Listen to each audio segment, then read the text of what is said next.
नमस्कार दोस्तों, मैं आप लोगों के बीच एक नई पंक्ति के साथ पुनः आप लोगों के समक्ष उपस्थित हुई हूँ, बहुत दिनों बाद। तो ये नई पंक्ति है सच की विजय।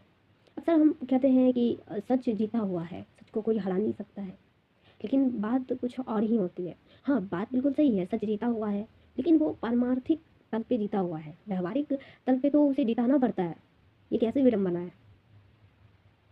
तो अगर हम सच के पक्ष में खड़े हुए हैं और हम हार जाते हैं तो सच हार जाता है।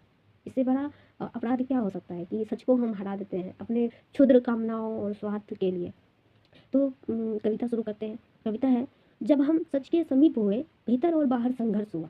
मतलब अंदर से भी संघर्ष करते हैं जब हम सच के पक्ष में खड़े होते हैं, और बाहर तो संघर्ष होती ही है। तो जब हम सच के समीप हुए, भीतर और बाहर संघर्ष हुआ। भीतर से आनंदित रही, भीतर से मौज रहा कि हाँ चलो अच्छा है, हम सच के लिए खड़े हैं, सच के पक्ष में खड़े हैं। भीतर से आनंदित रही, बाहर टूट फूट मची रही।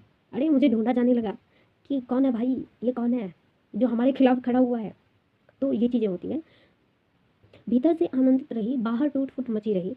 एक क्षण को प्रकृति प्रकृति से मेरा आशय है देह भाव। यह कि जो सच के पक्ष में खड़े होते हैं ना, वो उनके मन में अक्सर विचार आते हैं, अरे मैं ये नहीं कर पाऊंगा, पूरी दुनिया उसके साथ है, मैं अकेला हूँ। तो जब हम हार जाते हैं तो सच भी दम तोड़ देती है। बिल्कुल ये बात सही है कि वो जीता हुआ है, लेकिन उसे जिताना पड़ता है व्यावहारिक तल पे। तो यहाँ कह रही है अगली पंक्ति में, एक क्षण को प्रकृति देह भाव रूठ गई, साथ देने से इनकार किया। कि देह भाव मना कर रही है, नहीं मैं नहीं कर पाऊंगा, अरे तुम छोड़ दो, ये सब नहीं होगा तुमसे। तो ये है, साथ देने से इनकार किया। जीवन संघर्ष है, इस पर मैं डटी रही। जीवन संघर्ष है, इस पर मैं डटी रही। मैंने भी देह भाव का विरोध किया। मैंने भी देह भाव का विरोध किया। सुना है लोगों से सच जीता हुआ है, उसे कोई हरा नहीं सकता है। बिल्कुल सही है बात, सुना है लोगों से सच जीता हुआ है, उसे कोई हरा नहीं सकता है।